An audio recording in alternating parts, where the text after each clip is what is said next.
долния край на полето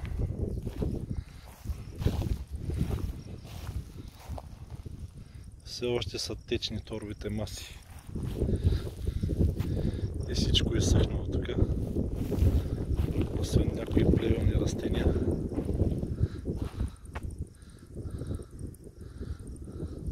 Стотици декари заливани с фекални маси от края фермата.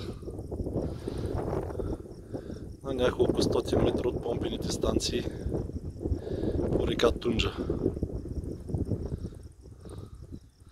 Това са станциите, за тях е река Тунджа.